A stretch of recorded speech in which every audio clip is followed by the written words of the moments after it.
Doctor Sreevarma ஆயுள் தரும் ஆயுர்வேதா அறுவை சிகிச்சை இல்லா குணம் ஆயுள் கால நிவாரணம். Branch express courier private limited domestic international cargo உங்கள் இல்லம் தேடி வந்து கொரியர் புக்கிங் டெலிவரி செய்து தரப்படும். முதலமைச்சர் மு.க.ஸ்டாலின் தலைமையில் இன்று மாலை 6 மணிக்கு தமிழக அமைச்சரவை கூட்டம் நடைபெறுகிறது. இதில் தொகுதி மறுசீரமைப்பு விவகாரம், புதிய தொழில் நிறுவனங்களுக்கு ஒப்புதல் அளித்தல் மற்றும் திட்டங்களுக்கு அனுமதி வழங்குவது தொடர்பாக விவாதிக்கப்பட உள்ளது. மேலும் புதிதாக தொடங்கப்பட உள்ள தொழில் மற்றும் தொழிற்சாலை விரிவாக்கம் குறித்தும் ஆலோசனை நடைபெறலாம் என தகவல் வெளியாகியுள்ளது. தமிழக சட்டப்பேரவை கூட்டம் நடைபெற்று வரும் நிலையில் இன்றும் மானிய கோரிக்கை மற்றும் கேள்வி நேரம் நிகழ்ச்சிகள் இடம்பெற்றுள்ளன. இந்நிலையில் பேரவை நிகழ்ச்சிகள் நடந்து முடிந்ததும் மாலை 6 மணிக்கு முதலமைச்சர் தலைமையில் அமைச்சரவை கூட்டம் நடைபெறுகிறது. தமிழ்நாட்டில் உள்ள முஸ்லிம்கள் விஜயிடம் இருந்து விலகி இருக்க வேண்டும் என அகில இந்திய முஸ்லிம் ஜமாத் தலைவர் தெரிவித்திருக்கிறார். இது தொடர்பாக மௌலானா ரஸ்வி பரேல்வி தமிழக வெற்றி கழக தலைவர் விஜய் குறித்து பத்வா எனும் நோட்டீஸை வெளியிட்டுள்ளார். மேலும் ஆடியோவையும் அவர் பதிவிட்டுள்ளார். விஜயின் பின்னணியும் கடந்த கால நடவடிக்கைகளும் இஸ்லாத்திற்கு எதிரான செயல்களை பிரதிபலிப்பதாக அவர் குறிப்பிட்டுள்ளார்.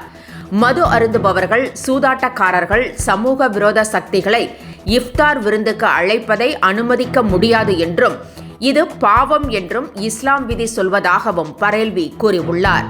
எனவே தமிழக முஸ்லிம்கள் அத்தகைய நபர்களை நம்ப வேண்டாம் என்றும் அரசியலுக்காக விஜய் முஸ்லிம்களின் உணர்வுகளை பயன்படுத்திக் கொள்கிறார் என்றும் அவரை நிகழ்ச்சிகளுக்கு அழைப்பதை தவிர்க்க வேண்டும் என்றும் கேட்டுக்கொண்டுள்ளார். சைவ வைணவ மதங்களை பெண்களுடன் ஒப்பிட்டு அமைச்சர் பொன்முடி பேசிய விவகாரம் சர்ச்சையை ஏற்படுத்தி உள்ள நிலையில் இது தொடர்பாக பொன்முடி மீது தொடரப்பட்ட வழக்கு விரைவில் விசாரணைக்கு வர உள்ளது. சைவம் வைணவம் மதங்களை பெண்களோடு ஒப்பிட்டு அமைச்சர் பொன்முடி அண்மையில் பேசியிருந்தார். இதற்கு கடும் எதிர்ப்பு கிளம்பியது. இதனைத் தொடர்ந்து அவர் மீது நடவடிக்கை எடுத்த முதலமைச்சர் மு.க.ஸ்டாலின் பொன்முடியை கட்சி துணை பொதுச் செயலாளர் பதவியில் இருந்து நீக்கினார். இதனைத் தொடர்ந்து பொன்முடி பகிரங்க மன்னிப்பு கேட்டார். எனினும் இந்த நடவடிக்கை போதாது என்றும் பொன்முடியை அமைச்சர் பதவியிலிருந்து நீக்க வேண்டும் என்றும் வழக்கு தொடரப்பட்டுள்ளது. இந்த வழக்கு விரைவில் விசாரணைக்கு வருகிறது. அறவழியில் போராட்டம் நடத்திய பாமக மாவட்ட செயலாளர் உள்ளிட்டோரை போலீசார் கைது செய்து சிறையில் வைத்துள்ளதாக அன்புமணி கண்டனம் தெரிவித்திருக்கிறார். மேலும் போராட்டத்தில் ஈடுபட்ட பெண்களை ஆண் காவலர்கள் தாக்கியிருப்பதாகவும் அவர் குற்றம் சாட்டியுள்ளார். அரசியல் கட்சிகளின் ஜனநாயக உரிமைகளை காவல்துறை மதிக்க வேண்டும் என்றும் அடக்குமுறைகளை கட்டவிழ்த்துவிடக் கூடாது என்றும் தெரிவித்துள்ள அன்புமணி கைது செய்யப்பட்ட பாமகவினரை விடுதலை செய்ய வேண்டும் என்றும் வலியுறுத்தியிருக்கிறார். ஆட்சியில் பங்கு தருபவர்களுடன் மட்டுமே கூட்டணி வைக்கப்படும் என புதிய தமிழகம் கட்சியின் தலைவர் கிருஷ்ணசாமி தெரிவித்திருக்கிறார். கடந்த மக்களவைத் தேர்தலில் அதிமுக கூட்டணியில் இணைந்து அவர் போட்டியிட்டார். இந்நிலையில் கிருஷ்ணசாமி எந்த கூட்டணிக்கு செல்வார் என்ற கேள்வி எழுந்திருக்கிறது. அவரிடம் அதிமுக மூத்த தலைவர் கூட்டணி பேச்சுவார்த்தை நடத்தி வருவதாகவும் கூறப்படுகிறது. இந்நிலையில் ஆட்சியில் பங்கு தருபவர்களிடம் மட்டுமே கூட்டணி வைக்கப்படும் என கிருஷ்ணசாமி தெரிவித்துள்ளார். திமுக ஆட்சியை வீட்டுக்கு அனுப்ப பொன்முடியே போதும் என பாஜக துணைத் தலைவர் ராமலிங்கம் தெரிவித்துள்ளார். பொன்முடி மீது பெண்கள் கடும் கோபத்தில் உள்ளதாகவும் அவர் தெரிவித்துள்ளார். இதுபோன்ற பிரச்சனைகளை மறைக்கவே முதலமைச்சர் மு.க.ஸ்டாலின் பாஜக அதிமுக கூட்டணியை விமர்சித்து வருவதாகவும் கே.பி. ராமலிங்கம் தெரிவித்தார். இபிஎஸ் தான் ஒரு அரசியல் சாணக்கியர் என்பதை நிரூபித்துள்ளதாக முன்னாள் அமைச்சர் செம்மலை தெரிவித்துள்ளார். பக்காவாக ஸ்கெட்ச் போட்டு பாஜகவுடன் கூட்டணி அமைத்துள்ளதாகவும் இது ஆரம்பம் மட்டும்தான் என்றும் அவர் கூறியுள்ளார். யார் யார் அதிமுக கூட்டணியில் இணையப் போகிறார்கள் என்பதை பொறுத்திருந்து பாருங்கள் என்றும் இனிதான் ஆட்டம் ஆரம்பம் என்றும் செம்மலை தெரிவித்திருக்கிறார். பாஜக அதிமுக கூட்டணியால் திமுகவில் உள்ள கட்சிகள் பதற்றப்படுவதாகவும் திமுகவின் ஊழலை வைத்துத்தான் தேர்தல் பிரச்சாரம் இருக்கும் என்றும் முன்னாள் அமைச்சர் செம்மலை தெரிவித்திருக்கிறார்.